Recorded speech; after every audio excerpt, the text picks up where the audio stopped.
Okay, well, hopefully Blessing will join us shortly, but we'll just jump in. We want to be really cognizant of everybody's time. Everybody ready to go? I'm Awesome. ready. All right, let's do this. Great. So I'm Caitlin Iseler. I'm the co-founder and CEO of Happily. Happily is an employee wellness and engagement platform designed to support the intersection of work and life. We are super excited to have launched this monthly series, which is really meant to build community. So last month in DC, we held an in-person event, and we've got between in-person and remote, we've had about 100 people gather to talk about kind of issues that we all care about, right? How can we make our companies great places to work? And one of the issues that we heard come up was, how do you take care of people and the team you have in this world, in this economic climate where layoffs and pay cuts are a real thing? And certainly, as a small company, this is something we think about all the time. And it's something that we're seeing in the news every day. So we thought it was very timely to chat about it together. And so Kim, Kim, it's so funny. I always feel like I say your last name wrong. But I'm probably, how do you actually say it? Is it Rohrer? It's a good question. It is. Yes, it is all of the above. I laugh because even my in-laws can't agree with how it's totally pronounced. So I always say it's like rower, but with a really soft W, like you're rowing a boat, but it's like kind of ease your way through it. Like rower. I love it. Rower. It's okay. German. It's German. So like if you ask, my husband's great grandparents, there's like a strict German pronunciation, but no one actually used it. Yep, I'm the same. More information than you wanted about my name. No, we're in good company. I have the same with my married last name as well. So I'm always saying it differently than the kids and my in-laws. So I get it. Well, Kim, I've long respected Kim for the work that she's done in the femtech space. Anybody that follows her on LinkedIn is inspired every day by the work that she's putting out. And she just is an amazing, besides the fact that she's an amazing human, she's setting the stage for what good looks like, what exceptional looks like in terms of building great culture. So in her role today with Oyster, which is a global employment platform supporting hiring everywhere, Kim is doing incredible things that are so revolutionary and that other companies are following. So I thought it would be a great opportunity to have her talk through kind of some of the things she's learned as she's gone through this journey and what they're doing. And hopefully all of us can pick up some fun things on that regard. So Kim, do we have Blessing yet, guys? Thank you. Yes, I'm here. Blessing. Yay! Okay, amazing. I have to join by my phone. My laptop had a life of its own this afternoon. So here we are. Hi everyone. I'm sorry for being late. Hello, we're so happy to see you. Blessing, I was telling the group that we have all been having this discussion around how to take care of your team post layoffs and thought it was a really timely topic. And since you and Kim are two people doing amazing things in this space, we're so glad to hear your perspectives on it. Kim and Blessing are both not only incredible thought leaders in the space, but I'm very lucky to call them friends. They're the people I call when I have a crazy idea. They're the people whose content I'm absorbing because they're amazing. And anyway, I feel really lucky. So I'm glad to share their expertise with you. Blessing is the CEO of MH Worklife. If you're not following her already on social, you need to be, because she's just so darn inspiring. So we've all been drawn to each other for so many reasons, right? Part of that is our passion for making work life great for moms and really for everybody. And really the fundamental belief that work and life can intersect in harmony. So today, that's what we're going to cover. And we'll start, we've got about 7 questions, and then I'm going to ask our audience to participate. I'm sure you guys have lots of questions too. So we'll start with Kim. Who are you as a mom, as a business leader in your community? Wow. Loaded question. Kind words, Caitlin. I was just saying, who am I as a mom? You can just look behind me at the chaos of this is where I work every day, in the corner of my very messy living room. As a mom, I have a 6-year-old and a 2.5-year-old, and every room of our house looks like this right now. And that's okay. This is, I think, my new as a mom thing is it's enough. It's okay. It's fine. Maybe you clean up all the toys one night, maybe you don't, because they're just going to come out the next morning. And the 2-year-old has developed a recent affinity for taking all of his toys out in the 10 minutes before he leaves for school. So I'm leaning into the chaos and saying it's okay until I can't anymore, and then I have to clean it up. And I feel like that's a good metaphor for how I look at lots of things. In my community, I'm a failed Girl Scout troop leader. I have been saying I'm going to start a troop for a year. I have gone as far as signing up and not starting a troop. I'm a failed PTA mom. I joined the PTA and promptly realized I could not do it. But I'm a very active parent, and I work from home, and I'm with my kids all the friggin' time the last 3 years, and so I feel like I really have tried to lean into it's okay to not be the mom who does everything. It's okay to be the mom who does the things that you can do. And my husband likes to say it's all work when we talk about the division of labor in our household, that like whether I'm working late on my day job or a side project or the laundry, or that's not true, he always does the laundry. Bad example, but it's all work. Parenting work, community work, work, like it's all work. And so I think this is my intention going into this year, is that it's all work, and however you can show up for it is okay. That's my new personal mantra for all of this work. I love it. And for those that don't know Oyster, can you give just a short overview? Because obviously you guys are doing such cutting edge work. It's wild. Yeah. We're, as Caitlin said, a global employment platform. We help you hire and pay and give benefits to take care of your globally distributed workforce. Whether you're globally distributed or not, if you are a business owner or people ops person on this call, you know that hiring someone in a location other than your primary location is complicated, is legally time consuming, is expensive. So we take that over. You may know the term employer of record, or EOR. We service your EOR plus. We ourselves are about 600 employees in 70 countries around the world. We are fully distributed. We have 110 nationalities represented. Half of our company speaks English as not their first language. And we're very, very focused on trying to build a different way of working. When you take away the assumption that you're going to have overlapping work hours with your colleagues, or even overlapping cultural norms around work and how you show up at work, never mind the assumption of a physical office space. You have to think differently about what work means and how you show up for work. And so that's really a big part of our mission, is not just increasing access to meaningful job opportunities, but also transforming the way we think about our relationship to work. Really embracing that nonlinear, asynchronous collaboration style. So it's definitely a challenge. We also just went through a period of intense hypergrowth. So I joined about a year and a half ago. We were 75 people when I joined. And then about a year later, we were 650. So I know, I saw your face, Leslie. I know it's just, I've never seen anything like it before in my life. But it's as someone that really believes in supporting people wherever they are in their lives and showing up for your employees with a diversity of life experiences and ways that they need to feel included in the workforce.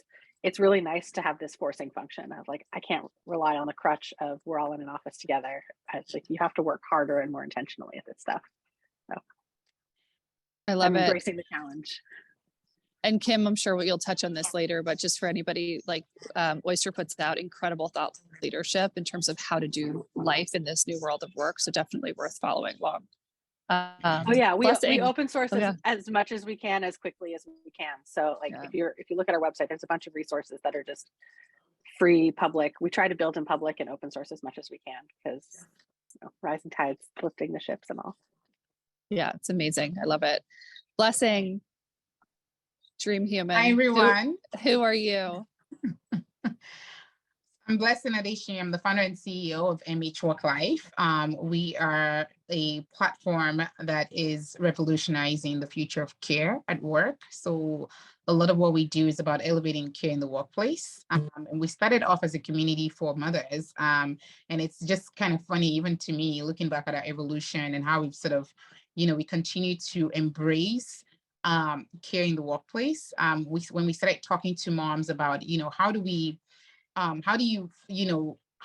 ensure that you feel supported, not just at home, but in the workplace? And then we started talking to employers about, what are the support systems or resources that are in place for not just women, but also men, right? Especially when it comes to childcare and household responsibility, caregiving in general.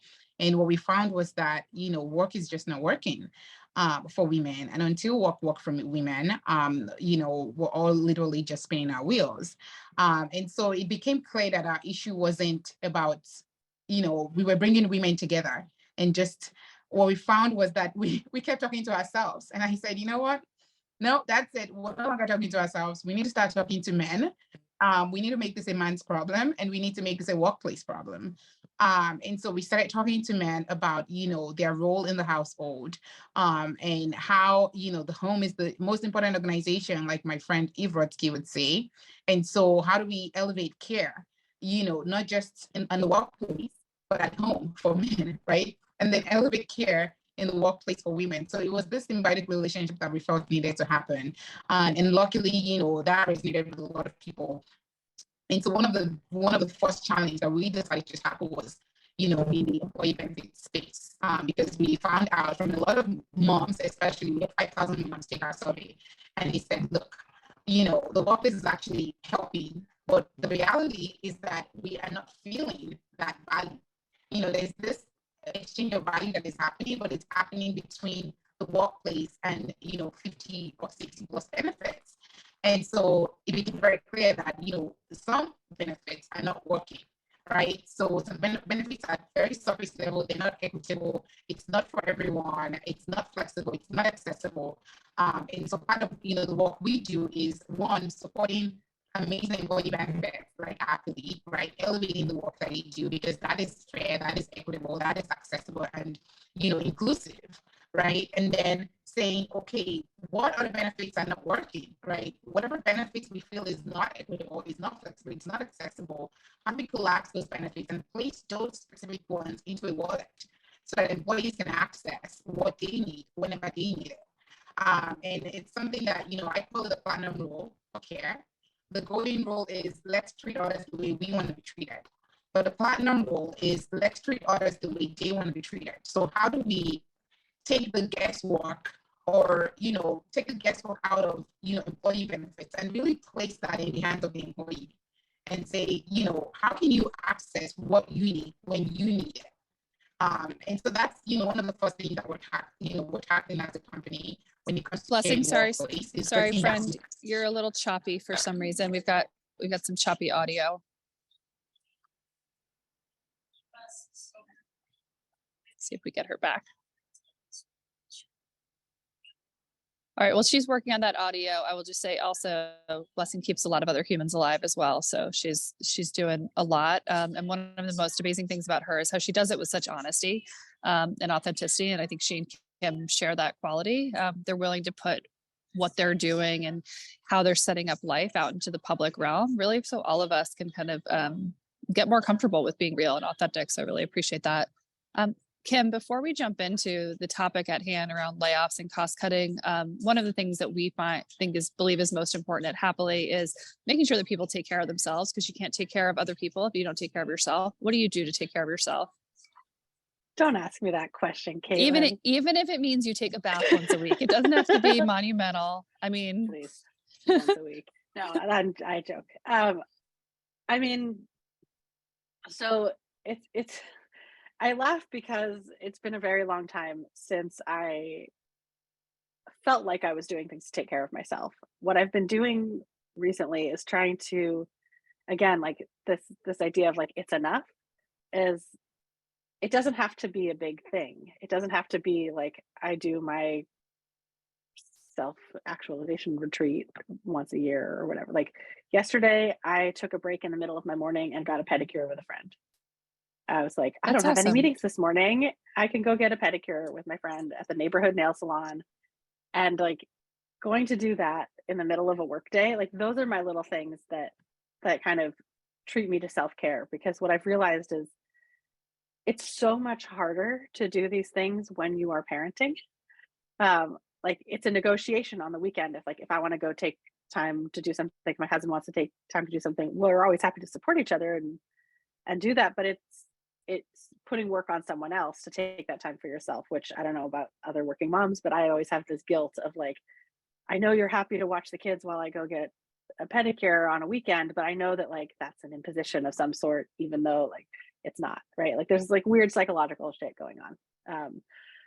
But doing it in the middle of a workday when I know that like that's my time, because my company gives me the flexibility to arrange my day as I need to, that if I take an hour to go get that pedicure, I can make up that hour. You know, we're not tracking hours worked, we're tracking output. And like if I finish early for the day, I can bake some cookies or make a fancy dinner. I don't make fancy dinners. Or I don't know who I think I am. Why am I saying I make fancy dinners? But that idea that like having the flexibility, I mean, that's what I think when, as Blessing talks about like the platinum rule, there's something that I think about. It's like, what do employees want? What do employees need? And one of the most common things people ask for is flexibility. It's the flexibility to like go to the gym in the middle of the day or do your grocery shopping when it's not crowded, or those, you know, doesn't mean that you're slacking off at work. It means that you're taking care of yourself.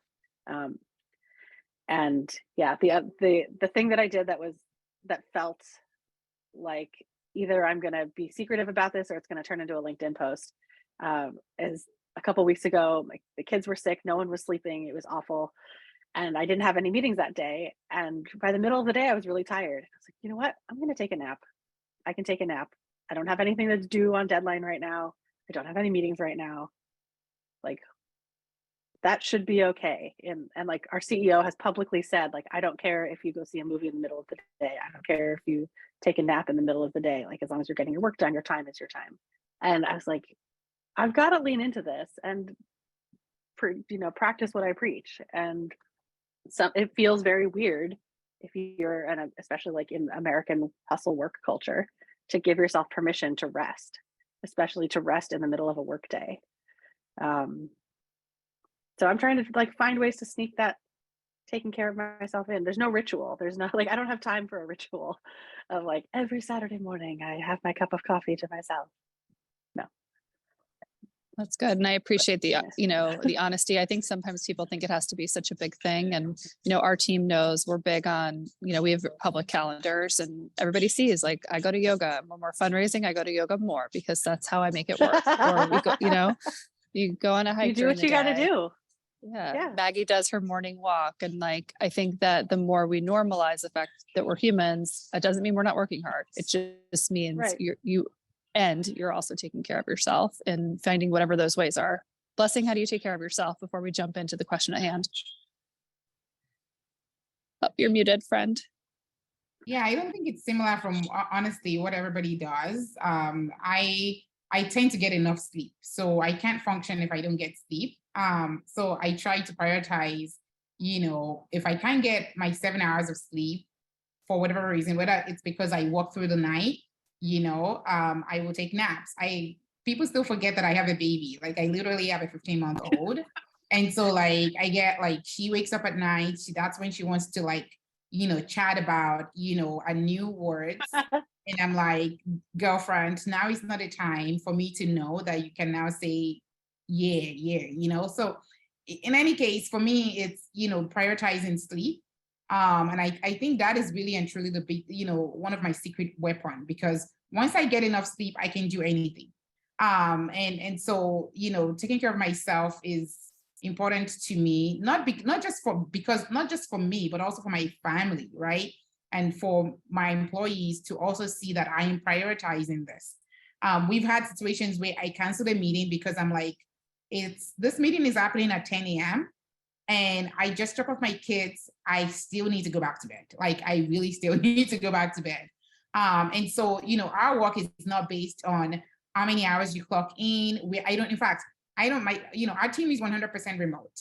And I absolutely do not give a flying anything if we're on a call and you are in the middle of a ski session, as long as when it's your turn to provide your updates, you can provide your updates coherently, your work is done, right? Or at least you're on track to complete your work.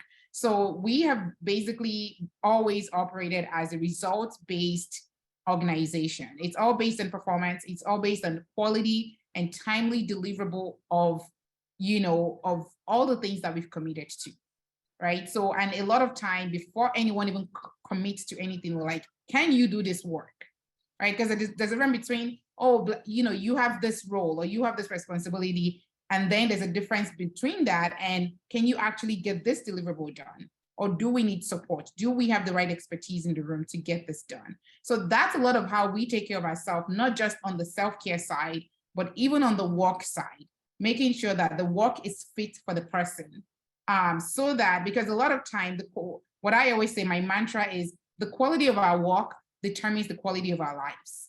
We spend so much time at work that it needs to be a work designed for us. Because if it's not, that's where people run into issues. That's where you start having anxiety because you couldn't complete a task that your manager gave to you because you weren't even equipped to complete that task in the first place, right? So a lot of it, when we talk about self-care, I always try to expand to work because it's not just life. It's also how we do the work that we are, committed to doing.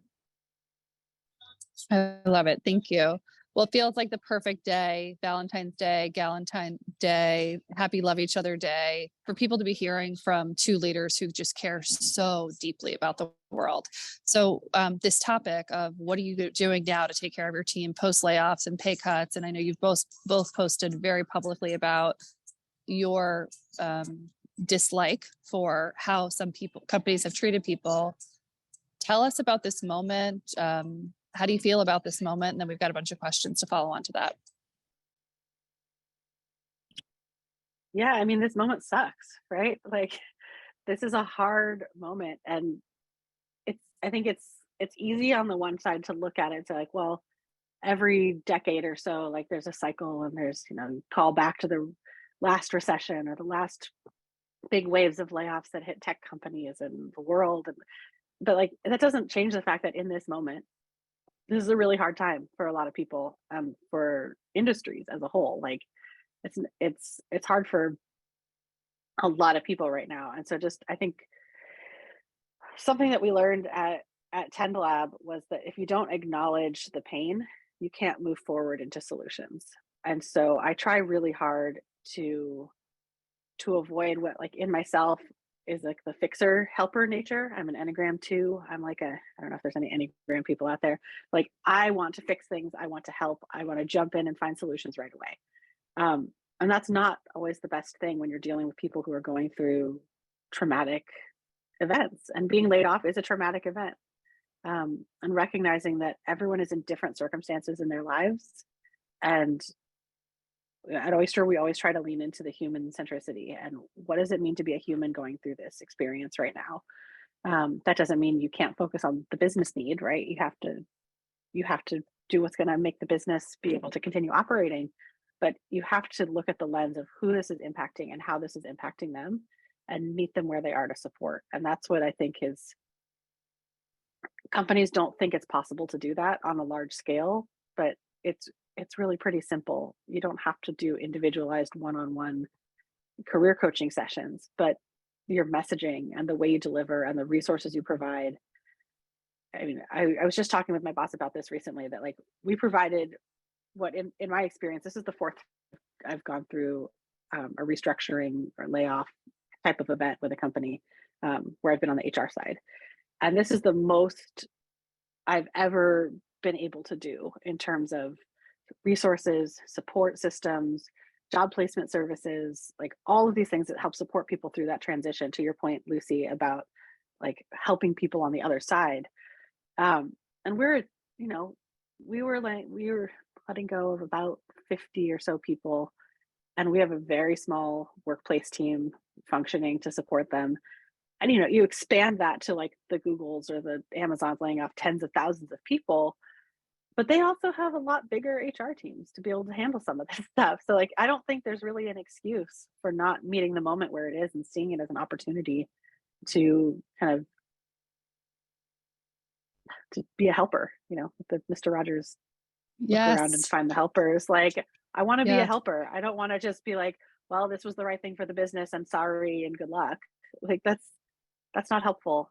And there's very non-human centric ways of still doing that, like looking at like, this is going to be good for our brand reputation, and this is good for our Glassdoor reviews, and this is good for future recruits, and like all that stuff is true, but that's not where you should be starting. You shouldn't start from, is it going to make the company look good to treat people well? I can't even say it with a straight face because it's like such an awful way of looking at employment. Yeah, absolutely. Please cut me off anytime. I'm going to go down on all kinds of tangents when you ask me questions like this. So please feel free to redirect me whenever you need to. We love your brain. I mean, I think Brian Chesky's letter a few years ago is a good model for everybody. How you should be thinking about taking care of people, and a good reminder for anybody that is in that boat. Blessing, what about you? How do you feel in this moment?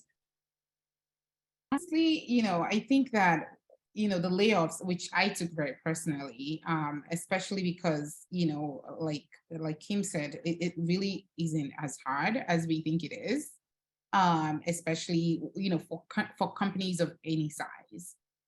There's no excuse for not prioritizing and that employee experience and the well-being of the employee at a time. These are really tough times. There are no doubts.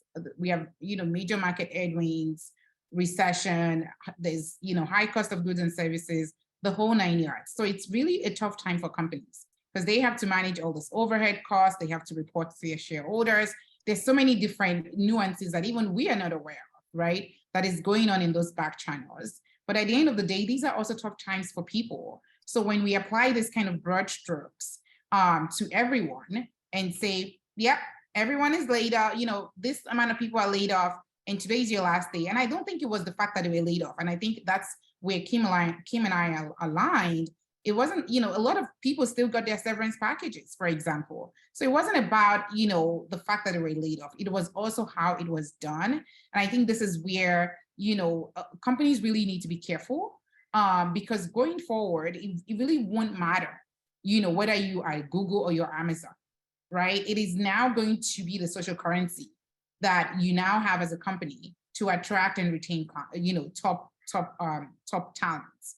So it's not going to be about, whoa, look at me, I'm Google and I can pay this much, because what we've seen and has been demonstrated is that there really is no, job security, that you can rely on, the words of any company. You can rely on the amount of training that has been, or the DEI, programs and all those different things that have been put in place to, to protect employees. We can't rely on those things anymore because once the barrel meets the road, companies are going to immediately default to, just reducing and cutting costs. And oh, by the way, is that the best way, or is that where we should be cutting costs? That is another whole angle that we haven't even explored, right? Why are companies looking at people as the first thing to cut when we are in situations like this? And, instead of saying, let's cut people, why don't we redirect, this human capital and maximize it elsewhere, right? Is there a way for us to do that? So I think that a lot of companies are not exploring, and to me, it's just lazy work, right? You're just being lazy by saying, you know what, I'm just gonna take out 10% and we're gonna, see where we can edge there and reduce, cost here. They're not really being holistic.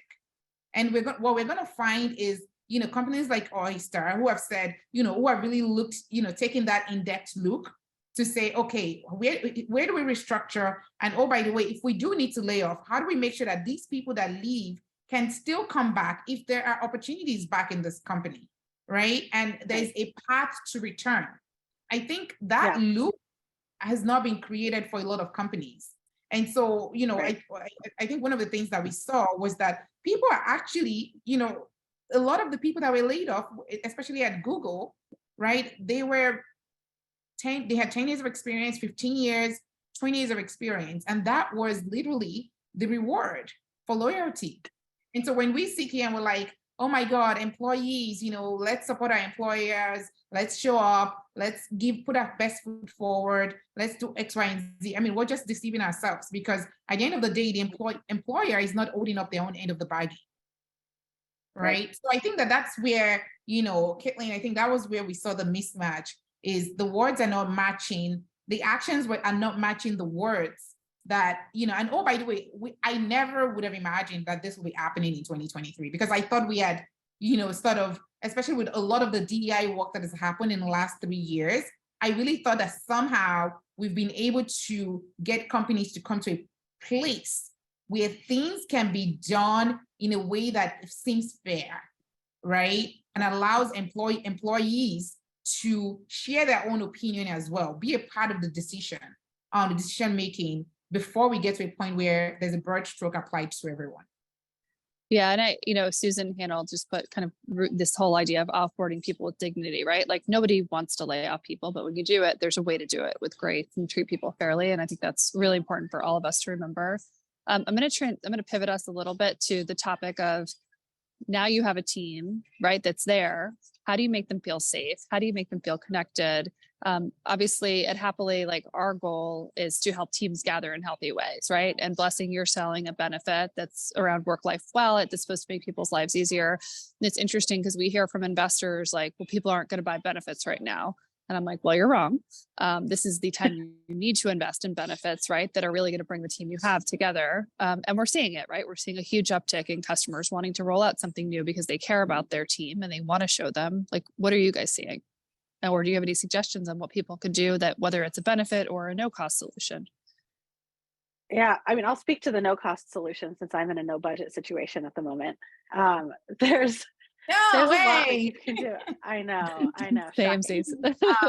But I mean, I feel like I've been in this situation at most startups I've been at, where I'm fighting for budget for things like the products that both of you offer. And the truth is that a lot of folks in HR and people roles are like the lowest rung on the ladder in terms of budget priority, because there's this assumption, I won't go too deep into this because it's my soapbox, but there's this assumption that like, well, it's HR, it's people stuff, you can just do it. Anyone can do that. You can do it yourself.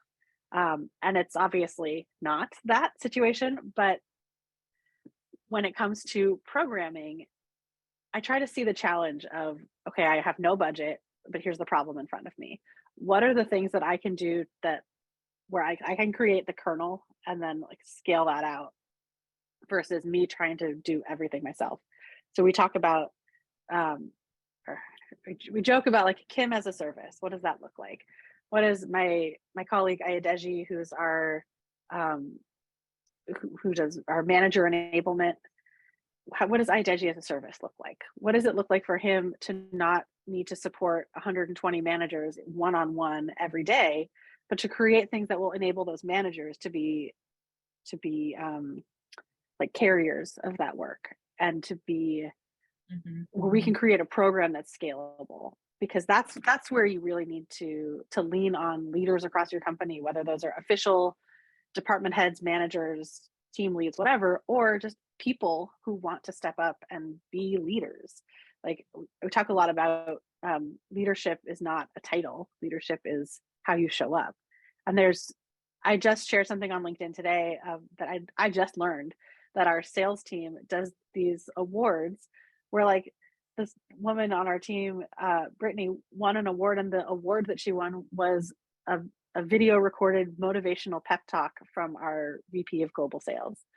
And he spoke about how great she is and how pumped he is to work with her and all the things she brings to the team. And like, I didn't do that. I had nothing to do with that. But that is a reflection of the sort of enablement culture that we've created, that we say, leaders, it's your job to help bring your teams together in tough times like this. And here's the parameters. You might not have a budget, but like, here's some ideas, here's some thoughts, here's some things to pay attention to. And remember that your job as a leader, as a manager, is to support your team. It's not to give them direction and leave them alone. Your job as a leader is to be that shepherd or that steward of your team's culture. And I see things like that, and there's a part of me that like goes back to old startup days where I'm like, but I didn't get to help with that. Like, I wasn't the helper. I'm like, no, this is working as intended. And it's so beautiful and wonderful to see initiatives like that spring up around the company. I love that. I'm really feeling the love, because we're in the middle of our annual appreciation week where people can send each other kind of love letters, and just operationalizing things like that. We're like, hey, this week, let's do extra shout outs because it's Valentine's week, and why not? And so there's like the touchy-feely side of that, like the emotional component. But then when you're talking about psychological safety and stability and feeling like we've just been through a layoff, I don't know if my job is safe. I don't know what the company direction is. I'm losing confidence in the company. That's where you really need your senior most leaders to really be clear on not just the new strategy, because I sure as hell hope that your layoff came with a change in your strategy. Otherwise, you're just trying to do the same thing that wasn't working with fewer people. Talking through the changes in your strategy and connecting that to each individual person. So our strategy in this department is changing. We were doing this, now we're doing that. And here's how you connect to that work. Here's how your work is going to help us reach this new goal. And then people feel like, I know what I'm here to do. I know how I can help. I'm not just like a superfluous person that's not connected to meaningful work. And that gives people the feeling of some sort of certainty when you can't make any guarantees. It would be irresponsible for a leader to ever say, we're never going to do a layoff. And I've seen that happening around LinkedIn, and often it's followed months later by a layoff.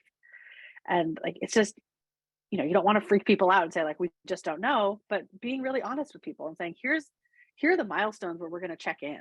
I can't answer your question of, is there going to be a layoff with a yes or no, because I can't predict the future, but here's what we're doing to prevent it.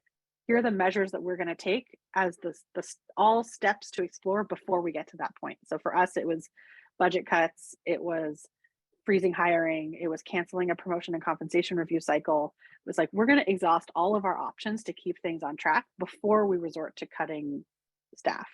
And even with the cutting staff, as Blessing said, for us, we truly looked at each department, reorganized to make the departments more functional, and then said, here are the people whose roles are no longer needed. Is there another place for them within the company? Are there other roles we can make available to them? And going through that process and being really clear with people helps to build that trust so that they know a layoff isn't going to come out of nowhere. It's not going to be a surprise, that they're going to know when and how the company is reevaluating. And we're not perfect. One of the things that we learned in this most recent restructuring is one of the things we need to restructure is how and how often we communicate company results internally to the team. Globally distributed, a lot of our communication is asynchronous. It's not like, here's our weekly company all hands where we're all in one room together to share this news. How do we make sure that when we're sharing, here's our progress to goal, that every employee is really accessing that information equally? Because you can think that something is being really clearly communicated, and then someone raises their hand and says, I never heard that before. So it's always good to rethink, like, how are we communicating this to people? How are we making them feel involved and invested in the work that we're doing? What was the takeaway on how you might communicate that better, or still TBD? We're trying something new. As of this most recent all hands we did last week. So we do a monthly all hands, and now we're going to be doing a specific business update in every monthly all hands that has different metrics and a different lens on overall business health, that the staff to our company president is doing. We're pulling together a combination of kind of financials, product, sales. Like, these are the key metrics that we're tracking, and we're going to update every month with a recorded, for those who can't attend live update. And we share those updates asynchronously and synchronously in a variety of formats, from video to a Notion page to a Slack message, to make sure that we're giving people a lot of different ways to access the information. But just shifting, like, instead of like, here's our overall business update, getting really specific on the metrics we're tracking. This is what we are looking at. This is what the board is looking at, to see if we're tracking, towards a healthy financial outcome. I don't know, business language. Yeah. And we'll see how that goes for a couple months. And if it seems like people still feel like they're disconnected or they're missing information, then we'll reevaluate again. Nothing is final. Nothing is set in stone. It's all about meeting people where they are. And if people are saying like, this is great that we provide this update, but it's not answering these questions that I still have, then we know that we're not quite hitting the mark. And we have a leadership channel on Slack where people can ask questions anonymously or not. And we get really, really great questions in there that help redirect our communications. That's fantastic. Thanks, Kim. Blessing, I'm going to change the question a tiny bit for you. Like, Kim mentioned that like some of the managers are, kind of going above and beyond and doing some interesting things. Like, is there anything you're seeing that people are doing? Is there anything you guys are doing internally to kind of prepare people in leadership roles for how to do well without a ton of resources right now, and to really be thoughtful in terms of engagement? Absolutely. So one of the biggest thing, obviously, is empathy, right? We've talked about this even before the pandemic, and it was even more important, right, after the pandemic or during the pandemic, when we saw a lot of employers, respond, quite frankly, some of them very, very badly, right, especially to women, right? We all saw those news where, women with babies crying were immediately fired for whatever reason. So having that empathy, because here are some of the stats, right? 73% of employees cannot afford a $400 emergency expense. 73% are living from paycheck to paycheck. So a lot of time, employees are dealing with so much beyond what we think they're actually dealing with. And so, when a manager has something to discuss, whether it's performance, whether it's, whoa, this is how the business is performing, I just want to make sure you understand, it needs to be delivered with empathy. And that is what a lot of companies are starting to realize. And I know Kim is nodding, because, I've seen a lot of how Oyster does this, right? Where, messages are delivered very carefully. Just because companies are not the only one going through stuff. While you are looking at your finances and you're looking at, where can we cut costs, your employees are doing exactly the same thing. They are looking at, where can I cut, childcare costs. We saw the report. Childcare is now untenable for a lot of, working families. They can't afford it. And so, we're sitting down thinking, whoa, our employees are maybe not hitting this target. If they had met this target, we would have, made X, Y, and Z more millions of dollars, and now we can't, and now we have to lay off, whatever that is, right? We're sitting down and we're doing all these computations, but employees are also doing that same computation for their own personal, household. And so a lot of time what we found is that empathy is really and truly, the first thing. The other thing is for companies to think about, how do we make workplaces matter? Because there are two things that are happening right now. Employers want employees back in the workplace. Meanwhile, employers are showing or displaying this complete, lack of care, right, towards employees by this massive layoffs that we're starting to see. And so there's a lot of negative messages coming out of workplaces, that, whoa, you really don't matter. Like, we actually don't really care. Even though we've seen all the data that shows that remote work works, even though we've seen all the data that remote work is helping to level the playing field between men and women, even though we've seen that it's helping, men become better caregivers, women are now, at least taking more steps towards climbing the corporate ladder, going, for, higher positions or advancing their careers. We're seeing all of these things because of remote work, but we don't care anyways. We're not going to pay attention to that data. And oh, by the way, we are also not going to pay attention to the fact that we need to do the work, to at least show some empathy when it comes to this layoffs. So for me, I think, one of the simple things that we are, a lot of what we're doing with employers is empathy is key. Community is key right now. Community is super key. So in fact, one of the products that we rolled out is a community for workplaces. It is absolutely key. People are going through so much. We get at least 200 DMs a day where women and men are sharing their grievances, their personal issues, their, the cost of childcare, the cost of elder care. I don't know if anybody understands how expensive elder care is in America. I don't think we get it. It is worse than childcare. And we have some employees in that position that are sandwiched. So they're paying for childcare and they're also taking care of dad. My dad went through, a period where I was the primary caregiver. We were dealing with a tumor, and I was a single mom. I was taking care of my daughter and I was taking care of my dad. That was when I experienced it firsthand. And I was like, whoa, if a large population of people are going through this is hell. And so these are the real issues. So I think that a lot of time, and I'm not even looking at HR, I'm looking at, leadership in general. How do we sit down and think about checking in with our employees? Even if you don't have money, there's an adage where I come from. Even if you don't have money, what else do you have? What else do you have? Can you just check in and say, how are you doing? Yeah. How are you really doing? And how can I better support you? And maybe the support is, oh my God, thank you for asking. Can I take Fridays off?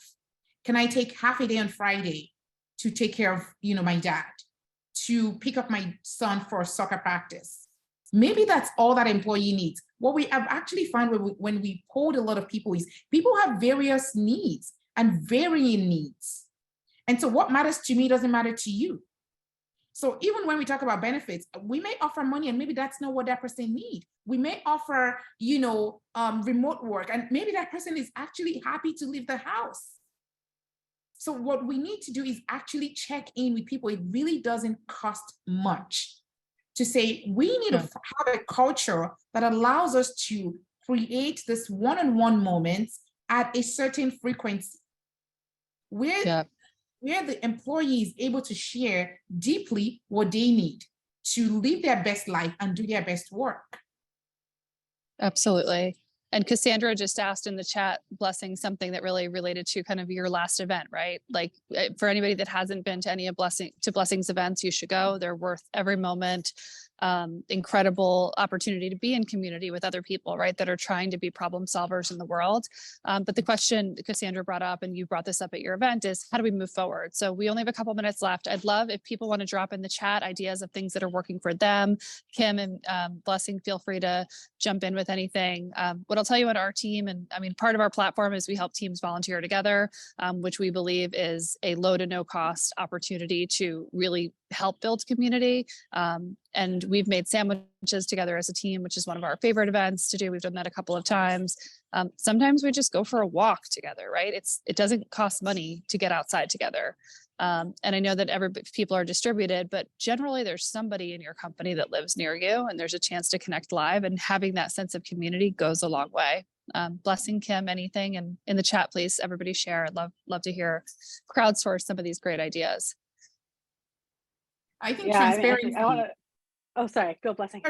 I'll just make it short and then I'll pass it on to you, Kim. Transparency. I love what Kim said about sharing the business updates, sharing the finances, because I think people are not like, we're all smart people, right? People know, when things are, but one, it allows that employee to be like, whoa, maybe I need to be looking for another job, right? Like if this is where we are as a company. So being transparent so that people are not getting things, at the very last minute, and now they don't have enough time, especially for people that we know are living from paycheck to paycheck. Now they've been laid off, and where does the next paycheck come from? So being transparent, I think, is one of the best things that we can do for, besides community. Let's be transparent about where we are as a business. That doesn't cost much. Let's, honesty, transparency, community. Those are the three major things.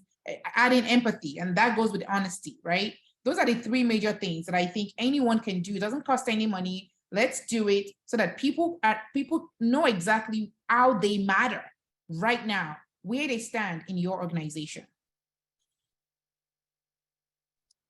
Absolutely. I think on the community side, hopefully your company already has some built-in communities that that existed before your layoff or reduction event or whatever you want to call it. One thing that we have done is really lean on our existing communities to kind of reignite themselves and give people space. Don't expect that in the first week or even 2 or 3 weeks after a layoff, people are going to be like, and let's get right back into our social channels and everyone's all perky and happy. And recognizing that the chat that's going on in your social channels that are public to everyone is not the whole picture. People are going to be in their DMs. People are going to be in private channels talking to each other about how they really feel. And there's going to be this cognitive dissonance if your leadership team is getting out there trying to be all rah team spirit while people are still reeling from what has felt like a very traumatic experience for them, what has been a traumatic experience for them. So giving people space to kind of feel the feelings and then start kind of gently moving forward. I think something that I feel like we've done a pretty solid job on is giving that space for people to ask their questions, to feel really deeply. But in our most recent all hands, which is about a month after our reorg announcement, we did focus on more future forward things. I gave a little presentation about here's, now that we're a month out, here's the final results. Here's, this percentage of our company was impacted. This many people found new roles. Here's how different departments have reorganized themselves. And I had each department put together their own little slide about the new way of working with their team to demonstrate that the result of this is a new way of working for us. And now let's talk about how we're going to work together in the future and kind of making that transition happen. And then, people started kind of coming out of the fog, and we have a mental health community channel internally where people can share really openly about what they're experiencing. And that's been a very supportive place for folks. But then also, like, people are sharing their recipes in our recipes social group, and people are back to sharing photos of their pets, and like the regular places where people find community with each other still exist. And you shouldn't try to micromanage those. And like HR should not jump into every social channel to make sure that people are socializing. And like, you just kind of have to let the communities be themselves and create we talk about creating the scaffolding or creating the space for communities to self-congregate and like give them the outline and let them fill it in. Absolutely. Well, friends, this is a lot of goodness, a lot of real, authentic information. I really appreciate your time and just who you guys are in the world. And thank you for being such a great friend to me and to Happily. As we come out of this event, if anybody thinks of any ideas that are free to bring your team together, we'd love to crowdsource those, and we'll get that document out to the group within the next week. And let's all keep sharing and trying to do great things together. And just know this community is here for each other. And so anything we can do for you from our side at Happily, we're here. And thank you so much for everything, guys. Thanks for having us. Thanks for Thank being here. you. This was awesome. Thank you, Caitlin. Thank you so much. See you in Vegas, friends. Bye, everybody. Yes. See you in Vegas. Bye.